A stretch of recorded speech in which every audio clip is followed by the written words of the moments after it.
know we have a lot to go through, but I definitely want to show people where to find you, David. So this is our YouTube channel. If you look in the description of every one of our episodes and on the channel, you can find a link to David's DeFi University, a free all-inclusive course. It has quizzes, it's all structured, and it's all free. So there is no excuse for not learning DeFi. It's from beginner all the way to advanced, with advanced strategies like looping, delta neutral strategies, all of that. The only thing that you pay for, as far as David's course, is he does 2-hour-long calls a day. You pay $97 a month, and you get full access to those to come up on stage, ask David questions, ask questions of the other advanced members of the community, help you work through some issues you might be having as far as connecting wallets, or setting up different strategies, as far as looping, borrowing and lending strategies, things like that. So I highly encourage anyone that's potentially interested in investing in DeFi to go through David's course. So with that being said, David, how's it going, brother? Outstanding, Mike. Doing well today, man. And I'm looking forward to hopping into some content. Let me go ahead and share my screen here. Absolutely. And I want to share this window. Alrighty. And so why don't we actually start things off here today, Mike? Let's go ahead and just take a look at the homepage real quick. So anyone who wants to find DeFi University, the URL is defiuniversity.xyz. And then if you want to find all of that free content, well, it's in two places. Number one, it's in the free school community. You can join it just by clicking that link right there. And then number two, you can also go to the course hub right here in the top right. So when you click through to the course hub, give me another couple of hours today. I'll be able to connect all of the DeFi high school courses to the course hub here. But you can just click through to any of the DeFi University courses here, click Continue Learning. It's going to bring you to courses.defiuniversity.xyz. And where we're going to start things off today is right here in Money Basics. So this is the first course in DeFi high school. And so, Mike, yesterday we went through lesson 1, the problem money solves. And today, I actually heard something this morning, and I wish I would have said it yesterday. Oh, excuse me. I almost had to sneeze. The difference between money and currency. I don't think that we mentioned that yesterday. And so I want people to understand that money is things of actual value. Currency is a representation of money. So when our currency, our fiat currency, was backed by gold, back in, before the 70s, then that's what gave it value. Now, as soon as they got off the gold standard, the currency ceased to be pegged to actual money. And that's why, actually in some state, and I believe our federal constitution, I know in Utah, they actually leaned hard into this about 15, 20 years ago. They actually brought it back to where gold and silver are legal tender. So there is no sales tax, there's no taxes on exchanging gold, silver, and fiat. So, you can go and buy gold, physical gold and silver, and there's no sales tax because it's called like for like. So I just wanted to put that out there. That's a really good point because, at least in California, I know that I think it was if you buy more than $1,500 of gold or silver coin or bullion, that you don't get charged tax. I'm not positive on that, but anything less than that, I thought that you got charged tax. Just wanted to throw that out there. So let's take a look at this, Mike. Lesson 2, money as a record keeping system. So what I want to do here is play the video content, and then I just want to run through the written lesson. And since we're only 6 minutes in, we should have enough time to get through this entire lesson and probably also get into lesson 3.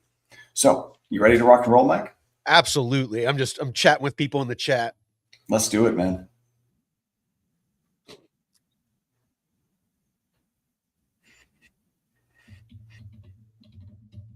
Can't hear it.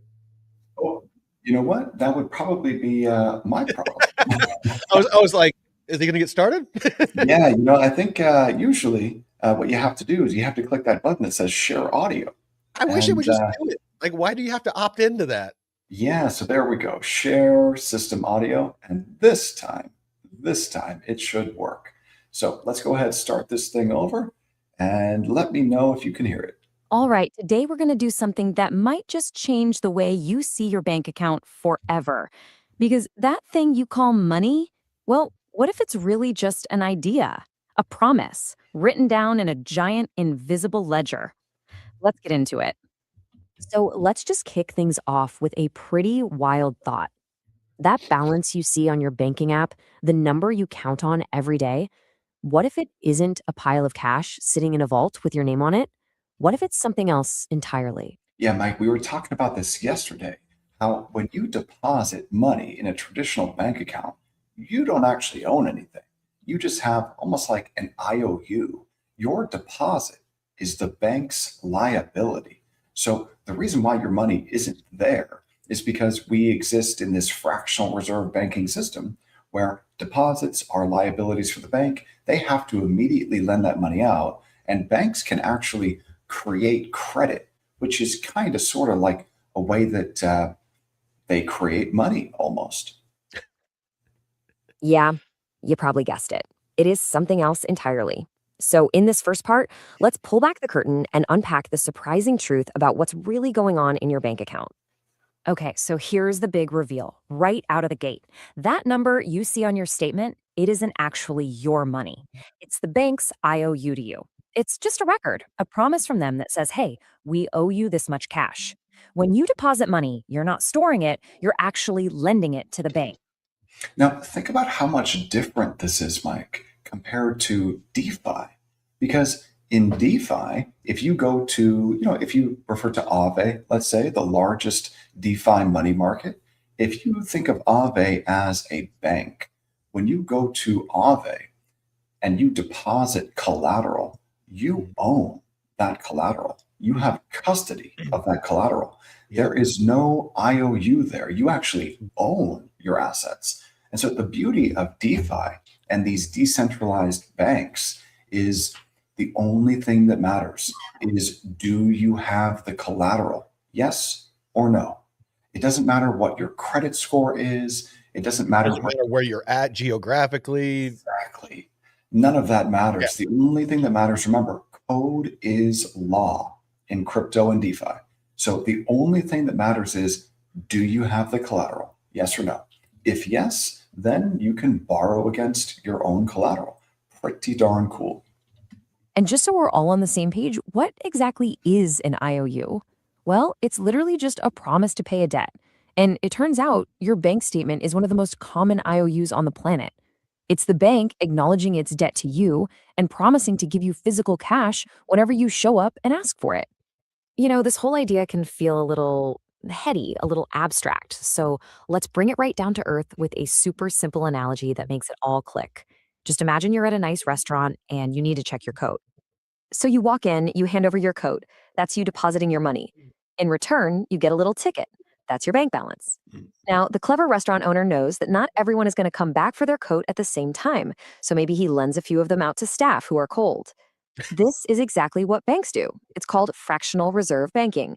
And the whole system works beautifully, right up until someone yells, fire, and everyone rushes the counter at once.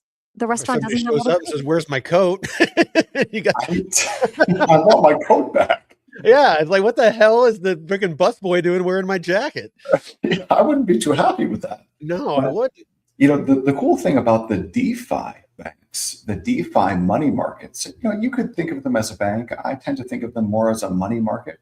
The interesting thing about the money markets is when you deposit, let's say you deposit USDC on the base chain on Aave, you actually get almost like a ticket, almost like a receipt for your deposit.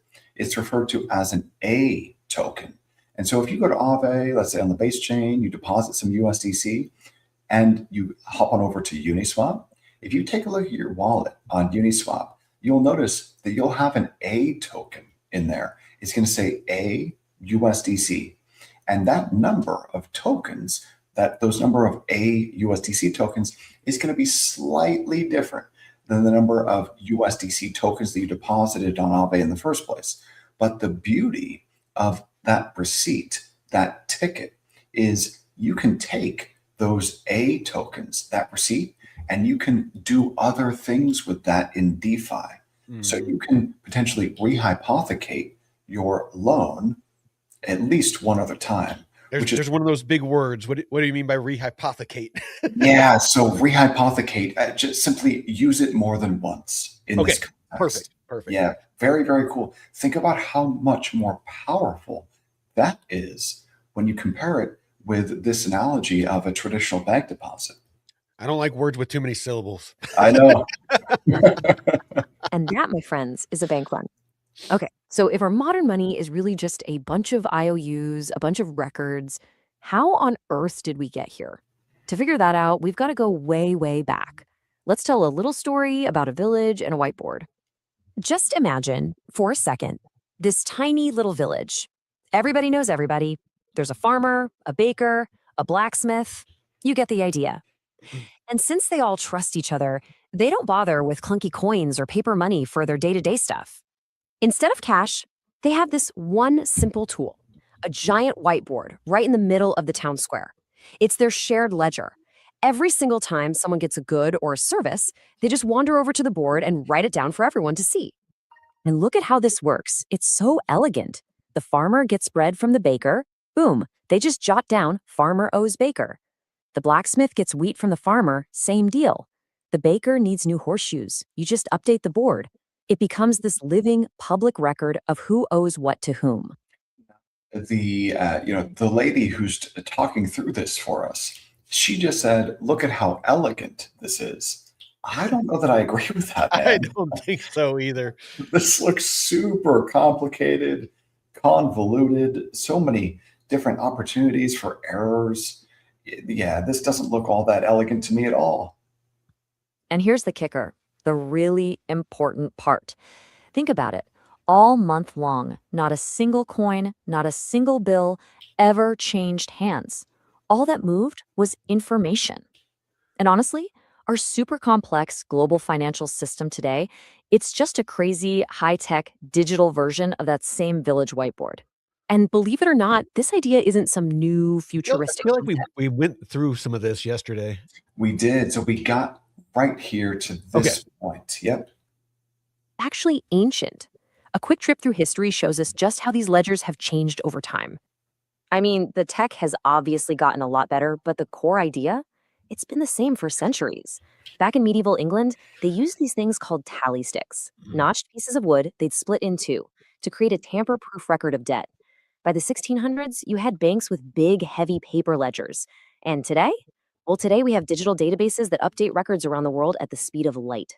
So the interesting thing about the tally sticks, Mike, is that when I think it was the Bank of England wanted to destroy like several hundred years of tally sticks, I remember it was saying that like Parliament burned down. Yeah, man. It was like so many of them, Yeah.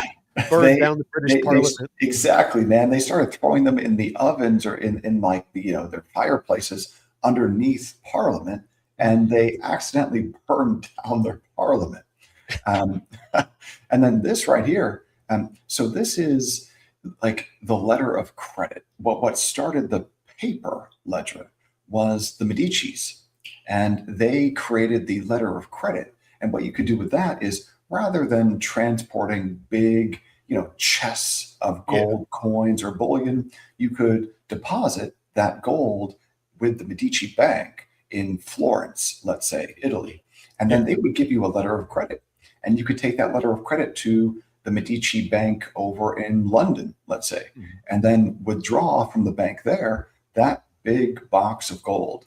So, dude, imagine having a big box of gold. Well, it just, back in the day, it was, no matter how rich you were, traveling with large amounts of gold and, valuables was very, very risky. And so, so basically the Medicis made the modern banking system, and there's a bunch of really cool documentaries out about it if you're interested. But like David was saying, is that they were a very influential family in Florence, Italy.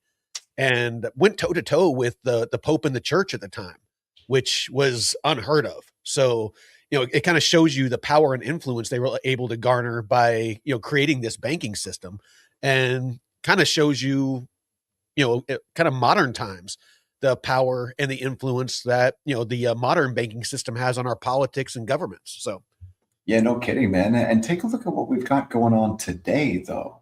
Today, we have these digital databases. And so, if we're thinking about like maybe Web 2 or traditional banking, um, you could think of each of these banks as like their own separate chains. I just want to make an analogy to crypto and DeFi.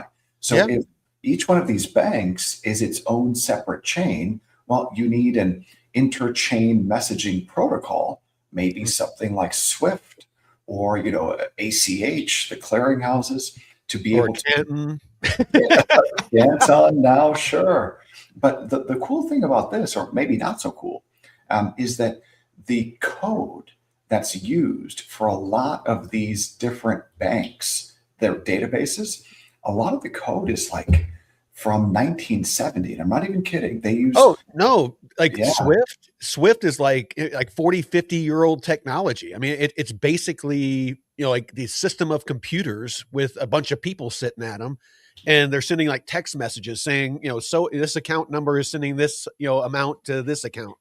And then there's a bunch of people, in between that have to make sure that, this isn't, breaking any rules or laws, or, and then sometimes it gets there and sometimes it doesn't. It's like 5 to 10 business days. yeah, man, that float, and they make money on that float. But also, it's written in Cobalt, and Cobalt is like an ancient programming language. Yeah. Yeah, it's time for an upgrade. Here's a quote that just sums this whole journey up perfectly. It's this long, slow march of money becoming less and less physical, moving away from actual objects and toward becoming pure, weightless information. So, do you think that maybe Bitcoin is the most pure representation of this ledger? Because it could be thought of as either pure information or pure energy, maybe. I know that Michael Saylor would like to say that it's pure energy, but very, very decentralized ledger, Bitcoin is. Okay, history is cool and all, but so what? Why does any of this actually matter to you today? Well, because once you see money as a ledger, a lot of the weird, frustrating things about modern banking suddenly start to make perfect sense. Let's take a classic example, one we've all dealt with. You send your friend some money using an app, and it says the transfer is going to take 1 to 3 business days. Why? I mean, it's digital, right? It should be instant.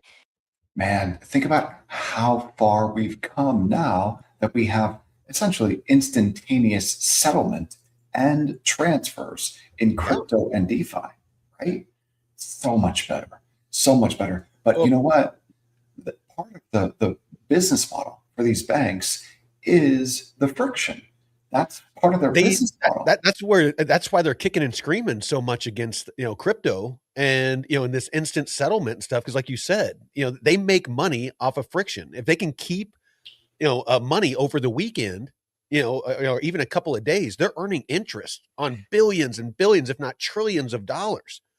That's a massive, hit to their bottom line, their profitability, because they have stockholders and they have a fiduciary responsibility to turn a profit. And the way that they've built out the whole banking industry is based on that profit. And potentially, if legislation is passed overnight, they're going to lose a large amount if they don't find a way to restructure things to stay profitable. Then, it's a very serious issue for them. So one thing that comes to mind for me here, Mike, is that float that Yeah. they basically earned some type of yield on, all that friction, that Hmm. is very extractive. Like you're not actually really providing any value when you do that. It seems almost like rent seeking to me, which is just another one of these economic words that just means like, trying to extract value while maybe not providing much value in return. Well, I don't think it's maybe. I think it is. I I mean, know. it's basically like a leech. It's providing no value. It's not doing anything other than sucking liquidity out of the market for the most part and putting it in their own pocket. It's basically the same Fees. thing as clipping coins. Yeah, man. And they charge, fees on everything. So, if you're a payment processor like, Visa or Mhm. MasterCard or Stripe, and you're charging, let's say, 3% on every transaction, Mhm. well, DeFi and crypto is a big, big problem for you Yeah. because, DeFi and crypto completely replaces that business model Yeah. with instantaneous transfers, instant settlement, and guess what? Zero fees. So, yeah, That's man, that's the most beautiful part of it all. it really is. You're not exactly shipping a box of cash. Well, the holdup is because it's not one big system. It's a bunch of different record keepers, your bank, your friend's bank, and they all have to talk to each other to make sure their records match. Your bank has to subtract from its IOU to you, send a message, and then your friend's bank has to add to its IOU to them. All that Mhm. back and forth between different ledgers, that's what takes time. All right, but And so those different ledgers, you could think of them as different chains. Well, and I'm glad you say that because that's exactly what it is those networks are what's called siloed, which means they're self-contained. There isn't true connectivity between those silos, between the different banks. There's again, there's things like Swift where there's, people that manually have to, communicate across those silos. And that's why, a lot of us are very bullish on, certain crypto projects is because, they aim and are currently automating a lot of these manual processes, making them instant, making them trustless, getting rid of those intermediaries, getting rid of a lot of those fees. There's just, as far as compliance, all of that can be done almost instantaneously because it's all built in natively on the chain, the AML, anti-money laundering, and the KYC, know your customer. All of that is natively built in and just done automatically whenever any smart contract or any transfer is made. I really, really like the analogy of each of these banks as a siloed chain. Yeah. So, these banks, they're their own siloed chains, and they're running software from 1970. Yeah. And then they need an interbank messaging protocol like Swift Yeah. just to be able to send, payments from one bank to another. And then I think they intentionally sit on those payments for as long as they possibly can, To just earn to earn interest. that float, to earn Yeah. that yield. Well, And and yeah, Swift is even upgrading. They partnered with Chainlink, and they've actually launched, did a soft launch to test it out not too long ago. But Chainlink and Linea, so Chainlink for interoperability to allow these networks to talk to each other, and Linea to do the secure messaging aspect. yeah, man. And so think about it's just such an upgrade to go from this with different siloed banks running Cobalt from 1970 and relying on Swift, the interbank messaging protocol, to send messages from bank A to bank B, and Mhm. wait 2 or 3 days for it to clear. Think Yeah. about think about how big of an upgrade moving from this to crypto and DeFi is. Such an upgrade. Well, even without banks, I mean, shit, I can go on Coinbase, buy USDC for free with no fees because of their partnership with Circle. I can send it to wherever I want with zero fees. I can send it to you. I can send it, anywhere around the world instantly for free with no fees. It's Yeah. it's And it, guess what? It it's settles instantly. yeah. And As so, soon as it shows up in your wallet, like if you were in Thailand and I sent you $500, it would instantly show up in your wallet, and you could instantly with your EtherFi, card, you could spend that any way and you the choose. beauty of it, Mike, is that it's permissionless. You Yeah. don't have to ask your bank if it's okay to send your own Yeah. money. Yeah, right. You don't have to explain to them why you want to do it. Has that ever happened to you? That's happened to Oh me. yeah. When I was flipping classic cars, when I got out of the military, and so I was going in on a regular basis, because when you're going to buy a car, people want cash. They don't want deal with a check or anything like that. So I'd go get cash, and anything over $10,000, they'd be like, "Why do you want this?" I'm like, "Because it's mine." They're like, "Oh well, for the anti-money laundering and stuff, we have to ask. You need to tell us why." I'm like, "No, I don't. It's my money. Give it to me." But yeah, I just like every single time I had to wrestle with that. Yeah, man. I mean, I remember sending a wire transfer once, and the wire transfer was denied. Like they stopped the transfer. And then I got a phone call from the fraud department at the bank.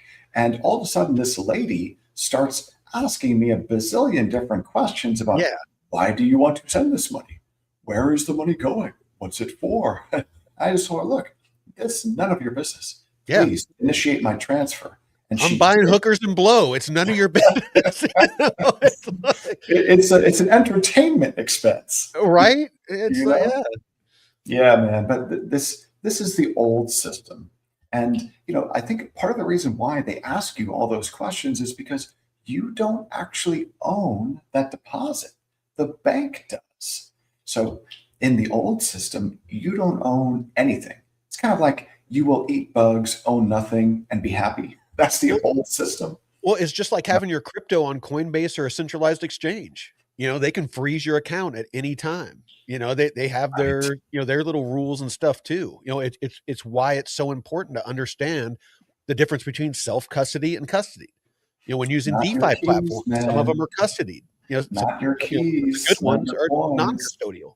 Yeah, yeah. That adage, not your keys, not your coins. Yeah. It's so true.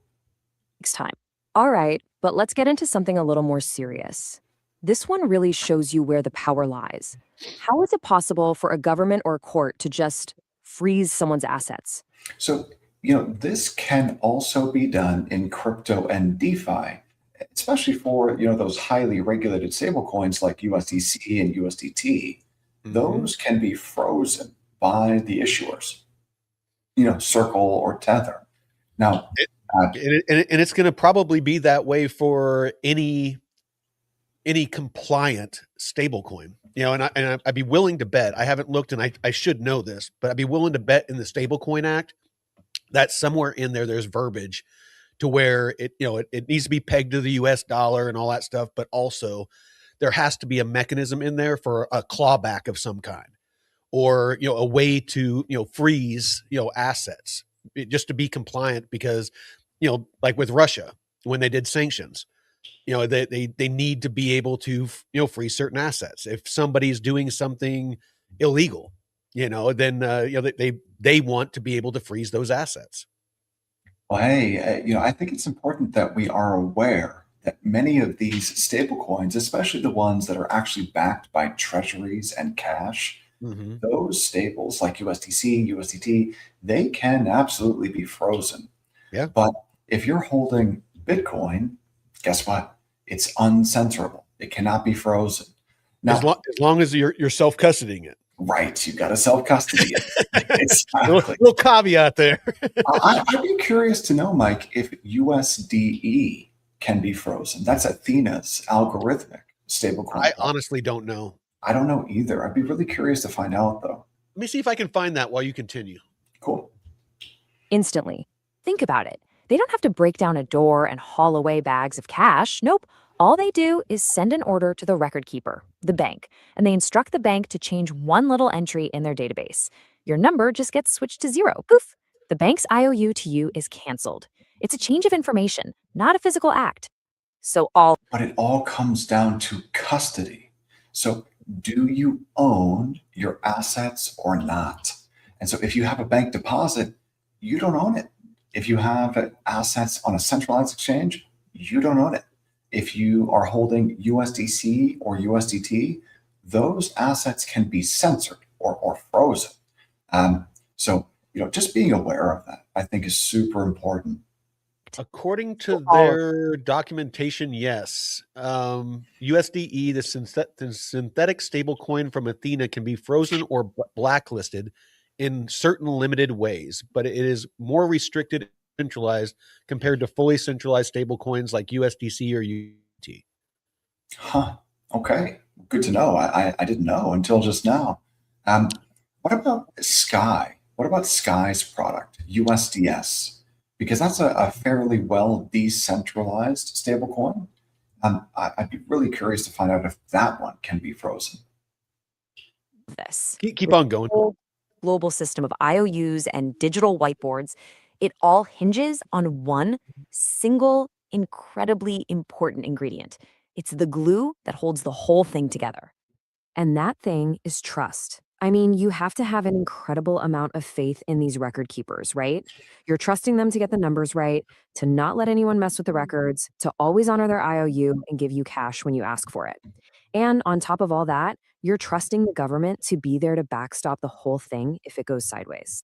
So think about how much different this old model is when you compare it to the trustless, verifiable new model of DeFi and crypto, where you just have to verify on chain that something exists. You don't have to go to a bank to verify that, where you don't have to ask permission of anyone ever to spend your assets in any way you deem fit. So this old model is being replaced, and good riddance too. So real quick, USDS, the upgraded stablecoin from Sky Protocol, formerly MakerDAO's DAI, can be frozen or blacklisted, unlike the original DAI, which was designed without such centralized control. So it looks like they created USDS to replace DAI so that it was compliant. So I'm curious now, DAI still exists.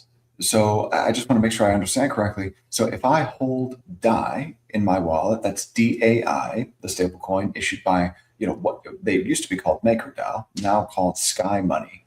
And what a name, man, Sky Money. But so MakerDAO's DAI product. So I just want to make sure that cannot be frozen. That's what it's saying. Yeah. It says pure DAI continues to exist in a more censorship-resistant form for users prioritizing full decentralization, while USDS offers upgrades like yield rewards via Sky Savings Rate and multi-chain support. So the rewards for USDS are actually pretty significant. So that is a pretty good reason to want to upgrade, but they're incentivizing people to use their compliant coin. Yeah, they are. But at the same time, though, there is a big benefit to holding just DAI. Oh, absolutely. Yeah. And look, most of the time, especially in stable countries, this trust works out. The system is actually pretty reliable. But, and this is a huge but, it's also a single point of failure. If that trust ever breaks, the whole house of cards can come tumbling down.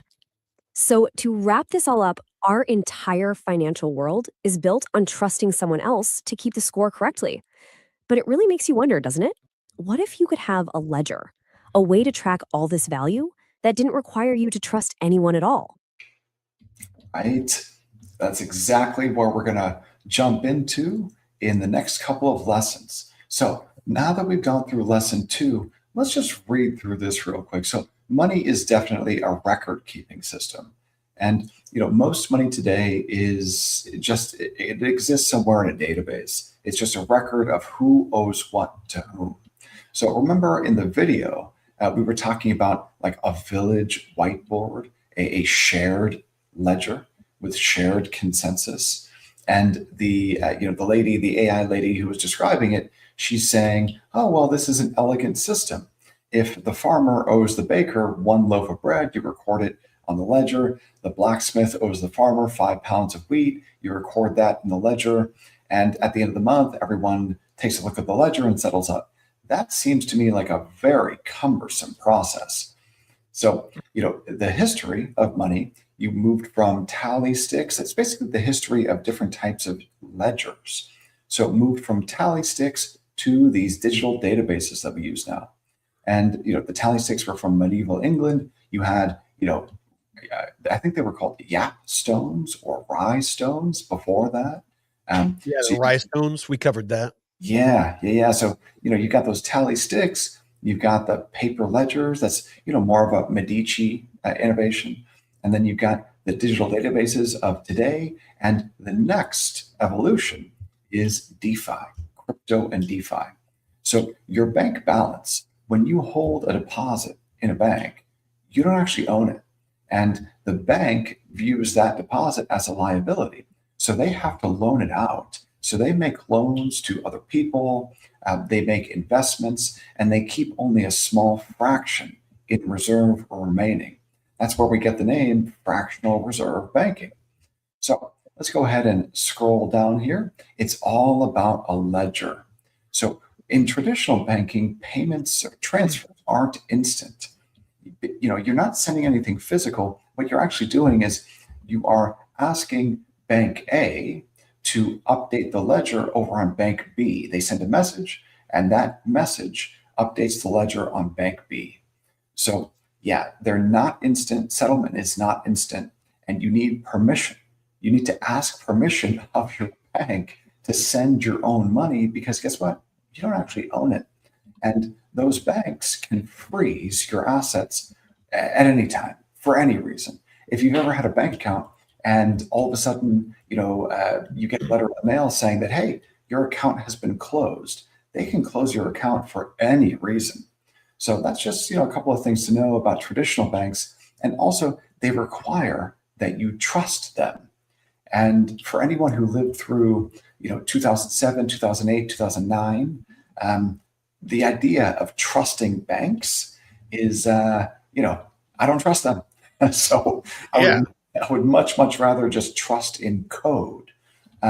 Because, this whole idea of making a deposit and getting an IOU in return, it comes down to custody for me. I want to have custody of my own assets. I don't want an IOU from a bank. I don't want to have to trust a centralized institution. I want to exist where I can send assets to anyone that I please at any time without asking permission. I want to own my own assets. And you can do that in DeFi. So let's take a look at this next video, Mike. Why we trust money. This is lesson 3. All right, let's dive into a question that's so big, so fundamental, we almost never stop to think about it. What actually gives money its value? Now, it's not magic, but honestly, the real answer is just as wild. I mean, really think about that for a second. How can this flimsy little piece of paper in your wallet get you coffee, or a car, or even a house? On its own, it has no real physical use. So, what's the secret sauce? Well, here's the secret. Money isn't really a thing of value. It's a collective agreement. It's a shared story that we all just believe in. And to really get how that works, all we have to do is remember a game probably all of us played as kids. Monopoly. Remember this one? The floor is lava. Now, the floor isn't actually molten rock, right? It's perfectly safe. I But the loved that game game is as a kid. incredibly real, and it's a ton of fun for one simple reason. Everyone agrees to play by the exact same imaginary rules. The second one person decides, nah, the floor is just a floor, the entire game just falls apart. So, you could actually apply this to just about any form of money, right? Like, there really isn't any intrinsic value in a shiny yellow metal, is there? Or, in a shiny silver metal. Like gold and silver, do they actually have any real intrinsic value? I mean, sure, they're useful, they look nice, they make beautiful jewelry, they've got uses in industrial applications, you name it. But in terms of like real intrinsic value, I think it just comes down to the shared belief. Exactly. That's exactly what I was about to say. It's basically that everyone agrees that it's going to be what's the word I'm looking for? Like shared A store of value. That it's an agreed upon currency or an agreed upon money that everyone knows that we can exchange. Instead of shoes for apples, I can buy apples, and somebody can buy shoes from me. I can buy apples from them. It's something that is universally accepted for goods and services. Because you believe, and so does everyone else, that it has some type of value. Yeah. And that right there is the secret to money. So let's call it the money game. And it's a game that every single one of us is playing every single day, whether we realize it or not. This is where you see the illusion. Do you see what it said there? It said a shared belief system. That is the money game. It or not. This is where you see the illusion of value crystal clear. A $100 bill, physically, is just a piece of fancy paper with some special ink. You can't eat it, you can't wear it to stay warm. Its entire power, all of it, comes from one simple fact. You believe someone else will accept it as payment, and they believe the next person will, and so on. If that shared belief suddenly vanished, well, it's just a piece of paper again. Now, for a game this huge, Again, that's what happened in Argentina.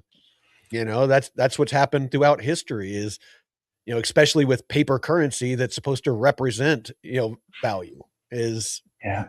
if that trust is lost, it loses all of its value in an instant. Yeah, it sure does. And yeah, man, let's continue on. There are a couple of things that I could say about that, but look, whenever someone says this time it's different, this time, the U.S. dollar as the reserve currency, you know what? This time it's different. Even though Let's try socialism again. This time Oh. it'll be different.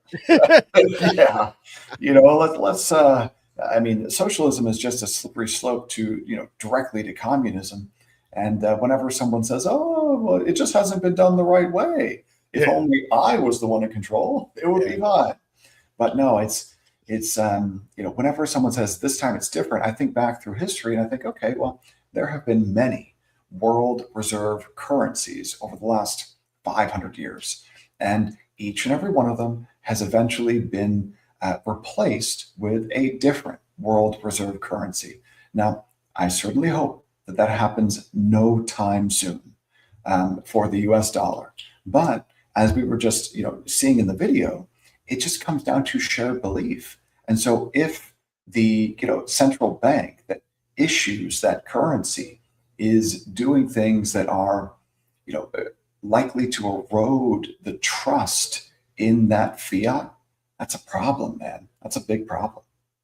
actually work, there have to be rules. They're not written down in some rule book you get with your first paycheck, but they are absolutely essential. Think of them as the 3 pillars of trust that hold this whole system up. Okay, so the first pillar is the most basic one. It's trust and acceptance.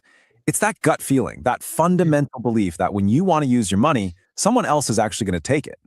This is all about what we call the network effect. You accept dollars as payment because you know the grocery store will take them.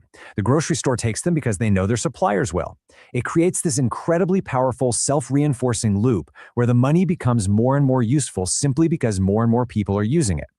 The second pillar is just as crucial. It's our trust in stability. This is the core belief that the value of your money today is going to be pretty much the same tomorrow. So that is an illusion because when the money has an inflation rate built into it, think of it like tokenomics, right? If the money that we use, our dollars, are inflating away in value, then tomorrow they're not going to have as much value as they have today. Yes, they can be still pegged to one, but what you But can the actually purchasing buy. power, just to clarify what David's talking about is basically the purchasing power. So, 1 year a dollar might be worth $1. The next year it might be worth 92 cents. As far as purchasing power. So you might need to work more to buy the same thing, or spend more to buy the same thing. And that's why we're seeing what we're seeing now with the price of groceries going up, the price of housing going up, and all those things. It's not necessarily those things are getting more expensive.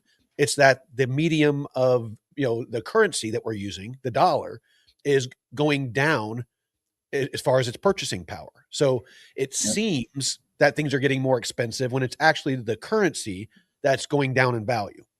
Right. So it's the denominator in that equation. So if you want to buy a television, or let's say you want to buy a house, right? And that house is priced in dollars. Well, if those dollars become less valuable, then the price in dollars of that house goes up.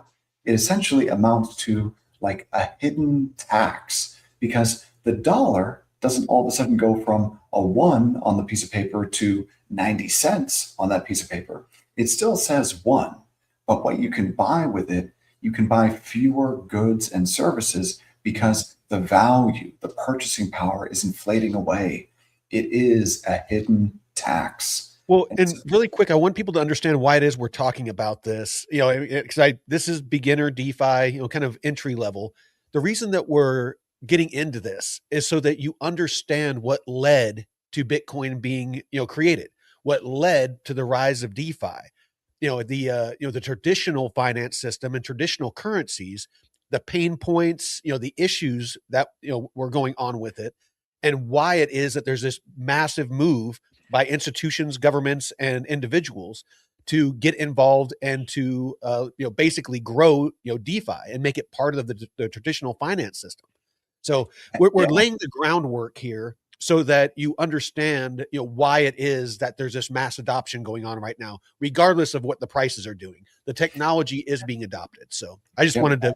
And Mike, you know what else it does? It demystifies crypto and DeFi tokens, because once you really start to understand what the dollar is and what the US Treasury system is, it's basically just it's tokenomics. That's what it is. So if you understand the tokenomics of the US Treasury system, then it becomes much, much easier to understand the tokenomics of Ethereum or of Bitcoin or of any token, you name it.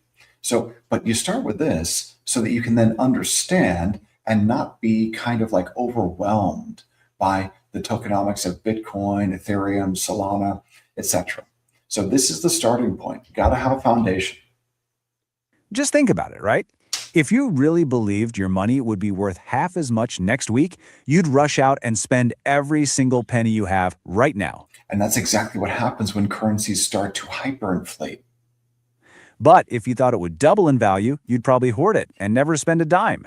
For a modern economy to work, you need that stability. And that comes from all of us trusting that the value won't just evaporate overnight. And finally, the third pillar. But that's also what monetary, the people in charge of the tokenomics of the dollar, they rely on this to essentially inflate away the currency to debase that massive debt. We'll get into that, I'm sure, over the next couple of weeks, but evaporate overnight. And finally, the third pillar, and you could argue it's the most important one because it props up the other two: trust in the issuer. At the end of the day, we have to trust the institutions that create and manage the money in the first place. See, most money today is what's called fiat money. The word fiat is Latin for let it be done. Basically, the government just declares it to be money. Think about how ridiculous that is. So let it be written, so let it be done. Let it be done. Like, imagine I just create my own fiat money, I can just say, hey, you know what? This is worth what I say it's worth. And it is because I say it is. There's nothing backing it. That's the important thing. So our trust isn't in a big pile of gold sitting in a vault somewhere anymore. It's in the stability of the government and the central bank, who we trust not to just, print the money into worthlessness. Oh, do we? We trust them not to do that now? I don't know about all that. We're placing our faith in institutions. But what happens when that faith shatters? What happens when those pillars of trust just crumble, when the whole game breaks down? Well, history has some pretty terrifying answers for us. These are just a few famous examples of what's called hyperinflation. It's what happens when trust in a currency completely collapses and the game breaks down with absolutely devastating consequences. Prepare yourself. So take a look at this 1923. I know that a lot of us are familiar with the Weimar Germany hyperinflation, where people. That's common knowledge. Yeah, that's funny, man. That old Weimar, yeah. Yeah. So look, I'm familiar with it, but maybe not everyone is familiar. That old hat, yeah. I know. So this is just it's a famous example of hyperinflation from the 20th century, and the Zimbabwean example from the early 21st century. This is actually, it's a cool looking bill. Like they came up with like a $1 trillion bill or something like that. Yeah. A lot of people keep it, like a lot of people in finance keep it as, a representation of what we're talking about. Dude, honestly, I should find one. Like, you can buy them online, right? A $1 trillion Zimbabwean bill or something, and frame it and put it on the wall. That'd be kind of cool. It's like, I'm a trillionaire. I know, right? Zimbabwe dollars. And then, this is a more recent example, right? From Venezuela. Can you imagine having to go to the grocery store with a wheelbarrow full of paper fiat to buy bread? It's Well, just, it's why Zimbabwe came up with a $1 trillion bill is, because, otherwise you'd have to carry a wheelbarrow of money around, to buy small items.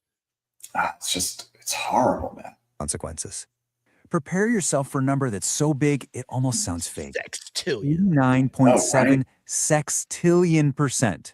That was the monthly inflation rate in Zimbabwe back in November 2008. Dude, monthly inflation rate. Like, we're not talking about over the course of a year or 10 years or anything. We're talking about per month. Wow. It's like Even it's like five- after that happens once, just give up. Yeah, it's over. Wrap your head around that. Prices were doubling almost every single day. The Oh. government printed $100 trillion bills that, within a matter of weeks, couldn't even buy a single loaf of bread. Oof. And this quote, wow, it just captures the human tragedy of it all. In post-World War I Germany, the currency became so worthless that people did exactly this. It was literally cheaper to give stacks of bills to children to use as building blocks or to burn cash for heat than it was to actually spend it on anything. The shared story was over. So there's a pretty famous story of Pablo Escobar when he was on the run with his family. He was staying at some like farmhouse, and he had like $2 million in cash, and so in U.S. dollars. So to keep himself and his family warm, they just burned the money to keep themselves warm. Wow. So all of this brings us back to the invisible agreement that governs our everyday lives. Because for most of us, thankfully, this system works so well, we don't even notice it's there. Our trust in money is totally automatic. It's pretty much invisible. It's kind of like sitting in a chair. You don't consciously test it every time to make sure it'll hold you up. You just trust that it will. You only realize how crucial that trust was the exact moment the chair breaks. And I think that we've started to experience some of that, in the post-COVID era. So, in 2020 and 2021, all of that money printing, I think it really, for many people, started to shake their belief in that chair as being strong and sturdy. Because I think for some, 2008, was the beginning. Yeah, definitely. Definitely. And this is where something like cryptocurrency comes into the picture. There we go. The really big innovation there wasn't just digital cash. It was a whole new system built on a different kind of trust. Instead of trusting governments and banks, the idea is you're trusting decentralized math and code. It's not a new game, really. It's just a different way of agreeing on the rules. So let's bring this all home. When we look at money as this giant shared fiction, what does that really tell us about, well, us? You see, every single time you get paid, every time you buy a coffee, you're an active player in this game. You're basically casting a vote of confidence in the system with your actions. And by doing that, you're reinforcing the story for everybody else. It's this never-ending cycle of shared belief. I absolutely love this quote. It just perfectly nails the scale and the power of this whole idea.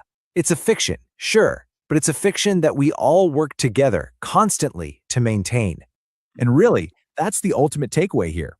This shared story, this invisible agreement, is what allows a farmer in one country to trade with a software engineer halfway across the world, even though they'll never meet. It's the invisible software that runs modern human civilization. So I'll just leave you with this question to chew on. If money is just one super powerful shared story, what other stories about nations or laws or even companies do we all agree to believe in, and where does their power really come from? Well, you know what? We could go down a rabbit hole by discussing this question right here.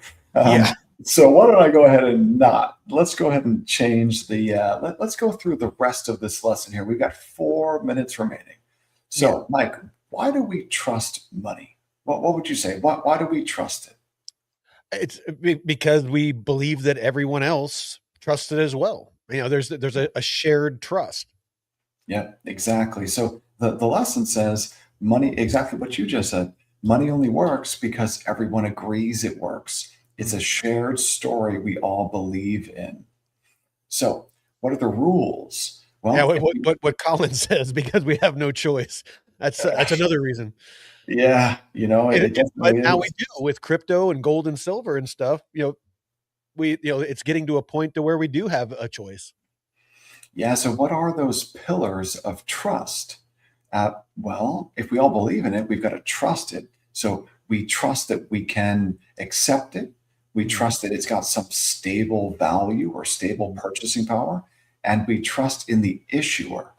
Now, what happens if some or all of these pillars start to break down? That's a problem. We saw some of that erupt in 2008. We saw some of this where you lose stability start to happen in 2020 and 2021.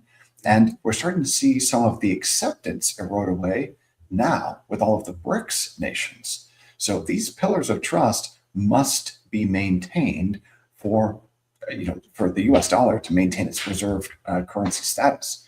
Mhm. So look at this. We've got trust and acceptance. So you believe other people will accept the money too. You take dollars because you trust the grocery store will take them. Your landlord will take them. The gas station will take them.